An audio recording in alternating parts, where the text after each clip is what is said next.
12 world-renowned specialists stood around the dying kingpin, staring at medical charts that made absolutely no sense. His criminal empire was crumbling, his lungs were failing, and modern medicine was entirely useless. But it wasn't a medical genius who saved New York's most dangerous man, it was the girl scrubbing his floors.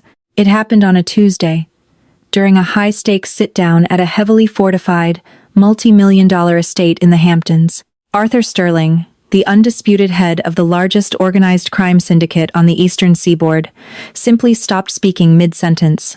He reached for his throat, his knuckles turning white, and collapsed onto the Persian rug, convulsing violently. Arthur wasn't an old man.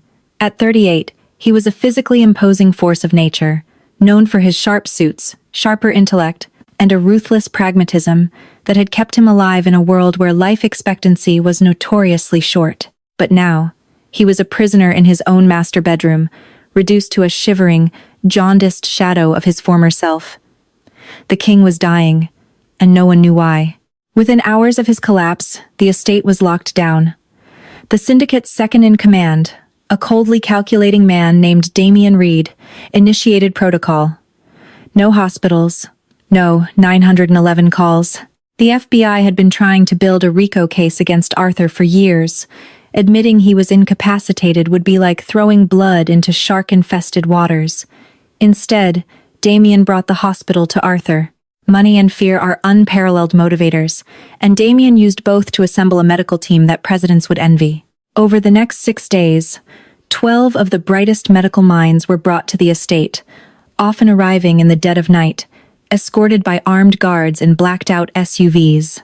There was Dr. Conrad Yates, the former head of toxicology at Mount Sinai, whose gambling debts had conveniently been erased by the syndicate in exchange for his absolute discretion. There was Dr. Sylvia Croft, an infectious disease savant who had spent her career at Johns Hopkins, and Dr. Harrison Cole, a brilliant but arrogant neurologist who had pioneered treatments for degenerative nerve disorders. They were the best of the best, and they were all completely, utterly baffled. Arthur's symptoms were a chaotic nightmare. One day his liver enzymes would spike to fatal levels. The next, his heart would develop a terrifying arrhythmia. He suffered from localized paralysis, severe abdominal cramping, and agonizing hallucinations. It presents like acute intermittent porphyria, Dr. Cole argued during a heated, hushed debate in the hallway outside Arthur's room, a pair of armed enforcers watching them like hawks. But the toxicology screens are completely clean. Heavy metals, synthetic poisons, organic neurotoxins. We've run his blood through the mass spectrometer 3 times. There's zero trace of arsenic, thallium, or cyanide. It's not genetic, and it's not heavy metals, doctor. Croft snapped back, rubbing her exhausted eyes. It's mimicking a cascading autoimmune failure, like Guillain-Barré syndrome, but the progression is aggressively fast. His organs are literally drowning, and nothing is triggering the decline. It's as if his body has just decided to self-destruct. While the titans of medicine argued in the halls, trying to save their own lives as much as their patients, the actual room where Arthur lay dying was kept immaculately clean by someone completely invisible to them all, Nora Hayes. Nora was 24, chronically exhausted, and painfully poor.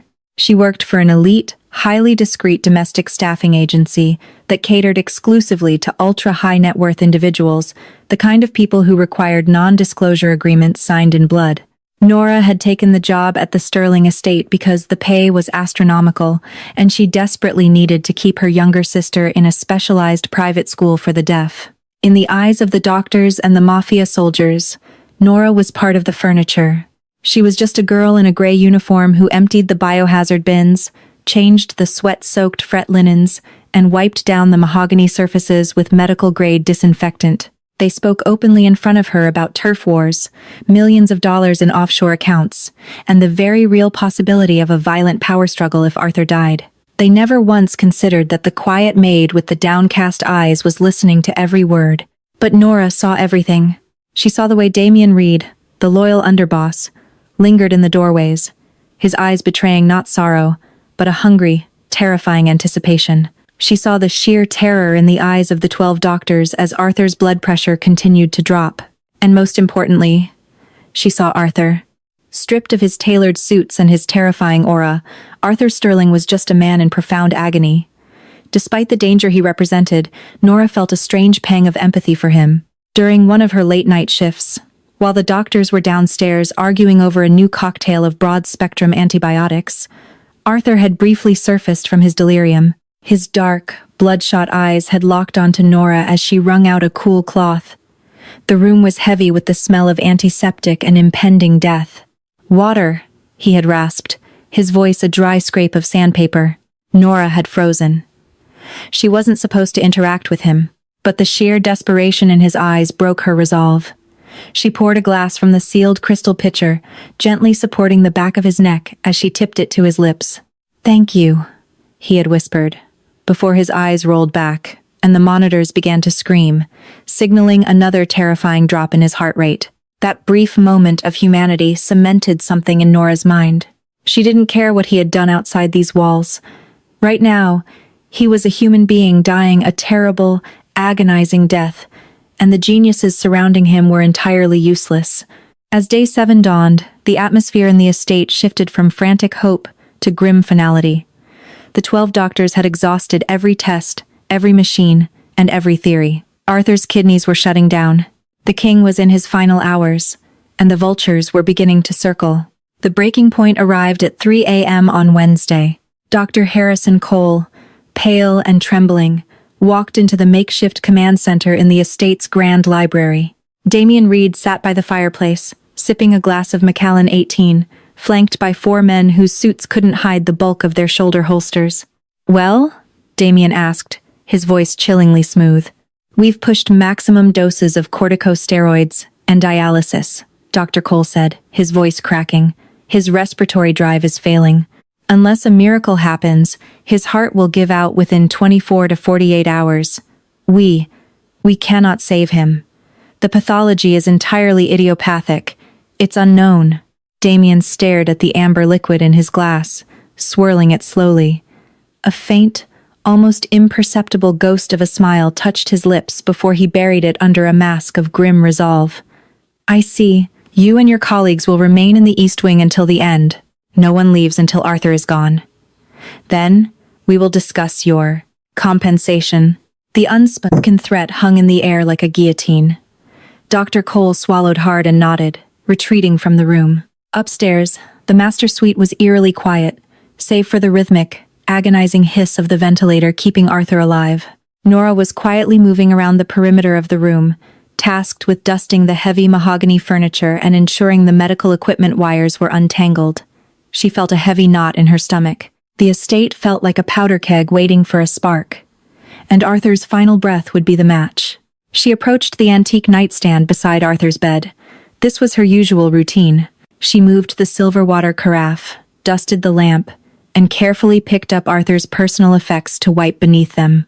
Among a heavy gold Rolex and a leather-bound notebook lay an antique rosary. Nora knew this rosary intimately. It was a beautiful, ancient piece of craftsmanship, supposedly belonging to Arthur's Sicilian grandfather. It wasn't made of standard wood or glass. The beads were striking, tiny, hard seeds, a vibrant, glossy red, with a distinct, jet-black spot at the base. Arthur had a nervous habit.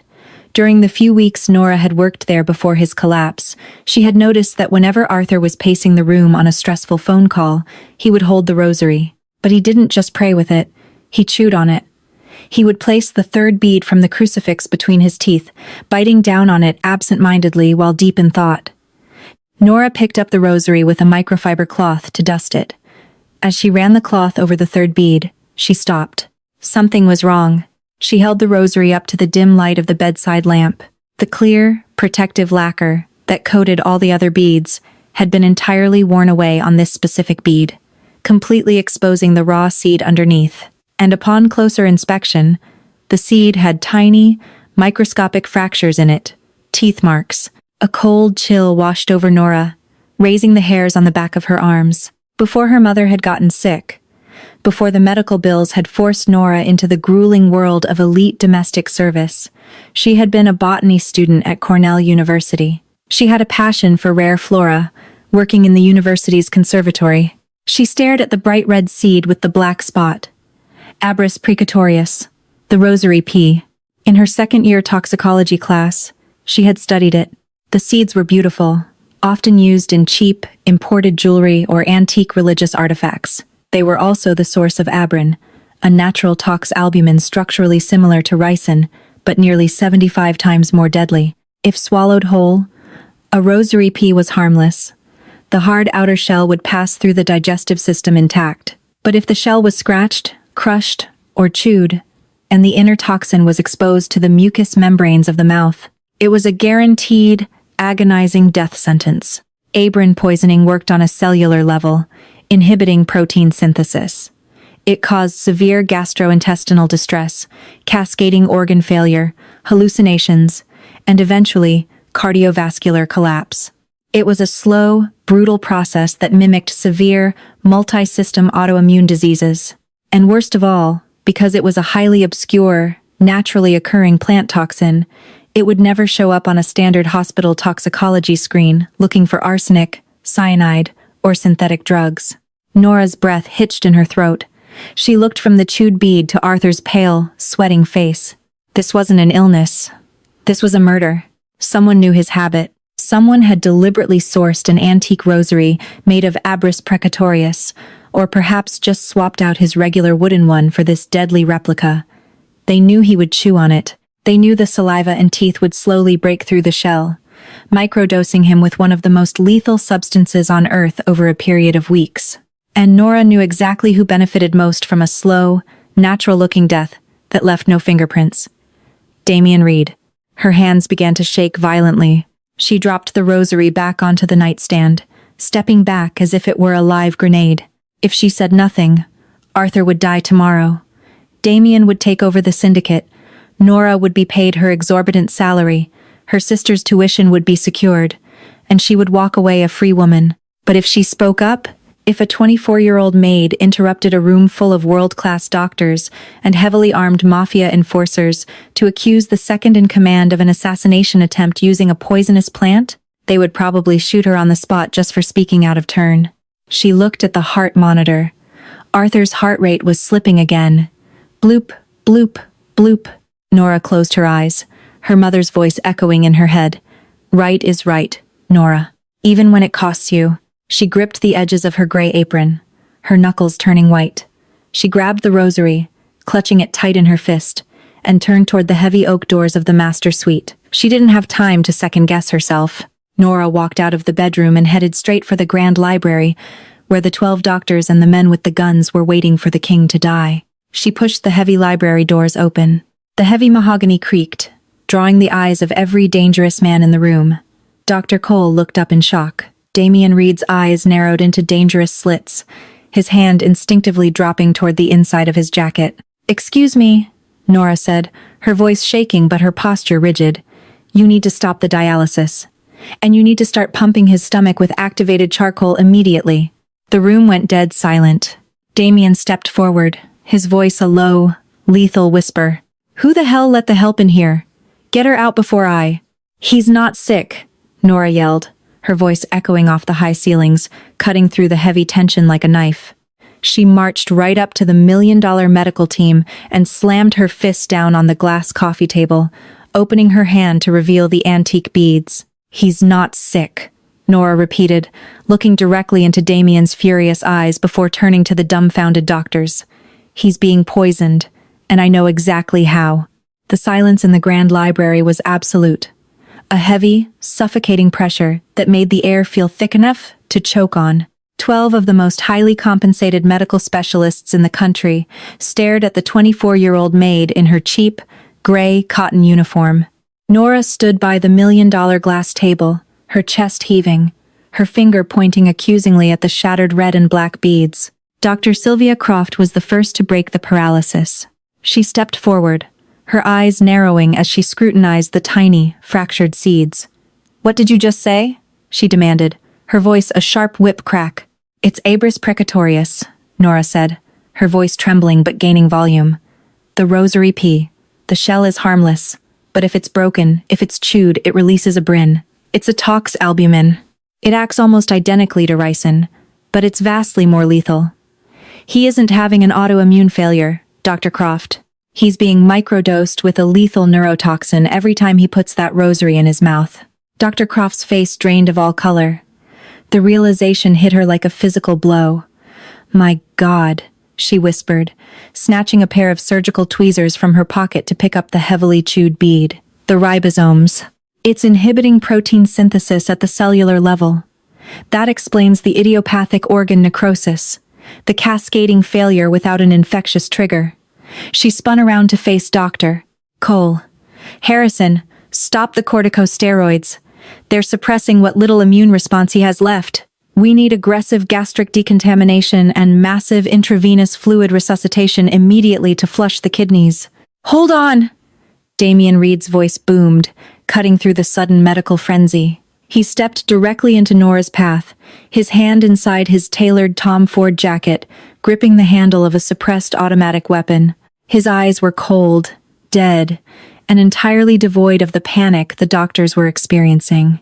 This is absurd, Damian sneered, looking around the room. We are going to listen to the cleaning staff over the former head of toxicology at Mount Sinai? She's clearly insane. Or worse, she's the one who poisoned him and is trying to pin it on a religious artifact to save her own skin. He turned to the heavy-set men guarding the doors. Get this psychotic bitch out of here.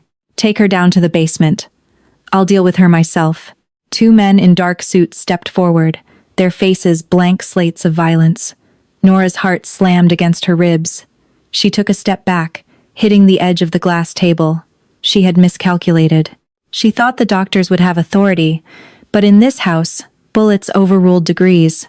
Touch her, and I'll put a hollow point through your skull, Damian. The voice was low, gravelly, and entirely unbothered. From the shadows near the grand fireplace stepped Eric Montgomery. Eric was Arthur Sterling's personal shadow, the head of the syndicate's security, and a man whose loyalty to Arthur was legendary on the streets of New York. He didn't wear a suit.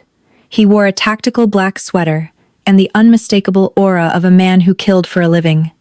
He had a custom Kimber 1911 pistol aimed directly at the bridge of Damian's nose.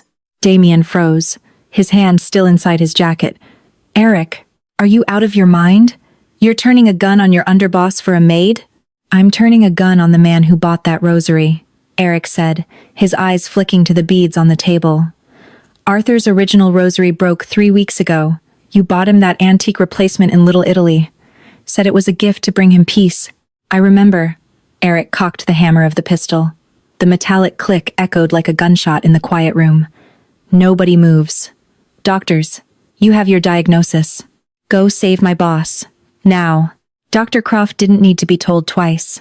She grabbed the rosary in a biohazard bag and sprinted for the stairs.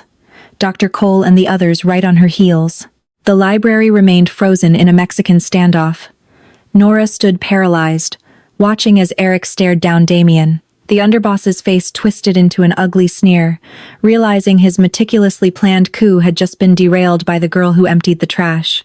You're a dead man, Eric, Damian hissed. Arthur is gone. Even if they flush his system, his organs are fried. When he dies, this empire is mine, and I will peel the skin from your bones. We'll see, Eric replied coldly. Drop the gun, Damian. Kick it over. Or you don't live long enough to find out. Upstairs, the master suite transformed from a hospice into a war zone. The 12 doctors, stripped of their arrogance and fueled by the terrifying reality of what was happening, worked in synchronized desperation. Dr.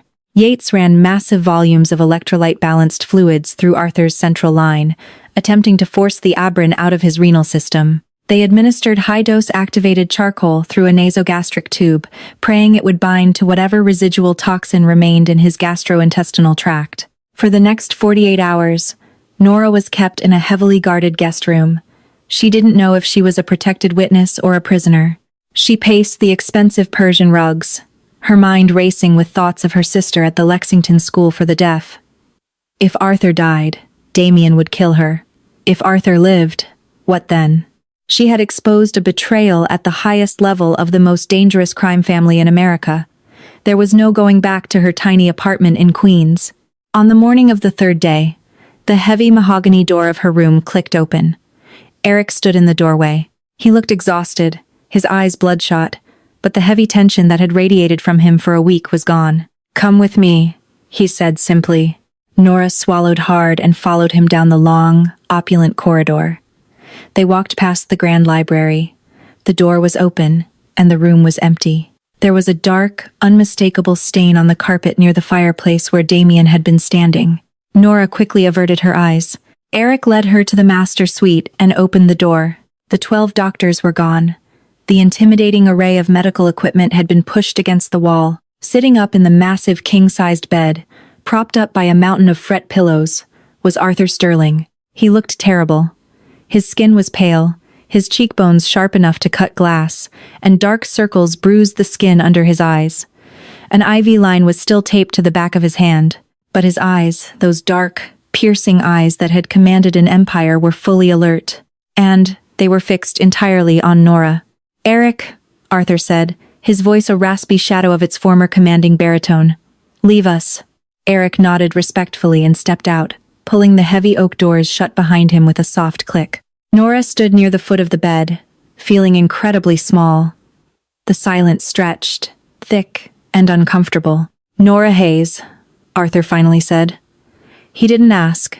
He stated her name like a fact he had memorized. 24. Bachelor's degree in botany from Cornell. Incomplete. Dropped out in your junior year when your mother was diagnosed with stage 4 pancreatic cancer. Over $200,000 in medical debt. Currently working 80-hour weeks to pay for your sister, Maya, to attend a private academy. Nora's breath hitched. You looked into me." "I look into everyone who has access to my bedroom," Arthur said, coughing weakly into a silk handkerchief. He took a sip of water from a plastic cup. The silver carafe was notably absent. "But apparently, my security checks were focused on the wrong things. I vetted my doctors, my lieutenants, and my bodyguards. I didn't vet the man who bought me my grandfather's rosary, and I certainly didn't think the maid would be the one to realize I was chewing on Abris precatorius." He leaned back, watching her intently. "Dr. Croft told me everything. She said if you had spoken up even 3 hours later, the renal failure would have been irreversible. You saved my life. I noticed the beads," Nora stammered, looking down at her scuffed work shoes. "I didn't do anything heroic. I just know plants." "Don't insult my intelligence, Nora, and don't diminish your own," Arthur said softly, but with a terrifying intensity. "You stood in a room full of armed men and 12 arrogant doctors, and you pointed the finger at my underboss. You risked a bullet to the head to save a man you barely know. A man who, by all societal standards, probably deserves to die." Nora looked up, meeting his gaze. "No one deserves to die like that. Not even you." A faint, genuine smile touched Arthur's lips. It changed his entire face, softening the harsh, ruthless lines of the mob boss and revealing the charismatic, fiercely intelligent man underneath. "Damien is no longer a problem," Arthur said, his tone entirely casual, as if discussing the weather. "The doctors have been paid their exorbitant fees and signed non-disclosure agreements that guarantee their silence, on pain of extremely severe consequences. Which leaves us with you." Nora's heart hammered against her ribs. "I won't say anything. I swear. I just want to go home to my sister." "You can't go home, Nora," Arthur said gently. Panic flared in her chest. "Please, I don't mean you're a prisoner," he interrupted, holding up a weak hand. "I mean your apartment in Queens is no longer safe. Damien had loyalists. The moment the word gets out that he was executed because of a maid, they will look for you. The police can't protect you from my world. Only I can." He reached to his bedside table, picking up a heavy, sealed manila envelope, and tossed it onto the mattress toward her. "Open it," he commanded. Nora stepped forward hesitantly, picking up the envelope and breaking the seal. Inside were several documents. The first was a bank statement in her name, showing a balance of $2 million. The second was a deed to a highly secure, luxury penthouse in Manhattan. The third was a fully paid tuition receipt for the Lexington School for the Deaf, covering Maya's education through high school and college. The final document was a legal paper showing her mother's medical debts had been settled in full. Tears sprang to Nora's eyes. She dropped the papers, her hands shaking. I can't take this," This is too much. It's a fraction of what my life is worth to me, Arthur replied, his dark eyes locking onto hers, burning with an intense, possessive heat. But it's not a severance package, Nora. It's a retainer. Nora wiped her eyes, confused. A retainer for what? I don't want to clean your floors anymore. I don't want you cleaning my floors, Arthur said, shifting his weight, his gaze never leaving her face. I was surrounded by the smartest, most lethal men in the city, and they were entirely blind. They only see what they expect to see. You see the details. You see the truth. I need that. You want me to work for you? In the syndicate? I want you by my side, Arthur corrected, his voice dropping an octave, slipping from professional to something dangerously intimate. I need someone I can trust, absolutely. Someone whose loyalty isn't bought with fear, but earned. You gave me my life back, Nora. Now, I'm offering you a place in mine. No more scrubbing floors, no more struggling. You and your sister will be protected by the full weight of the Sterling family. He extended his hand toward her. It was a massive hand, bruised from IV needles, but steady. It's a dangerous world, Nora. But I promise you this. No one will ever overlook you, dismiss you, or put you in the corner again. Nora looked at the papers on the bed, the salvation of her family, the end of her crushing poverty. Then she looked at the notorious crime boss, offering her a throne in a kingdom of shadows. She knew taking his hand meant crossing a line she could never uncross. It meant stepping into the dark. But as she looked at Arthur Sterling, a man who had nearly died because of arrogance and betrayal, she realized the dark didn't scare her anymore, not when she held the light. Slowly, deliberately, Nora reached out and placed her hand in his. His grip was warm, strong, and entirely resolute. So, Nora breathed, the corners of her mouth lifting into a faint, daring smile. Who are we vetting next? Sometimes the greatest threats are invisible to the most educated minds, hidden in plain sight. 12 world-renowned doctors looked right past the weapon that almost toppled an empire, blinded by their own arrogance. It took a desperate maid with nothing to lose to see the truth. Nora Hayes didn't just save a kingpin's life. She changed the entire trajectory of the New York underworld.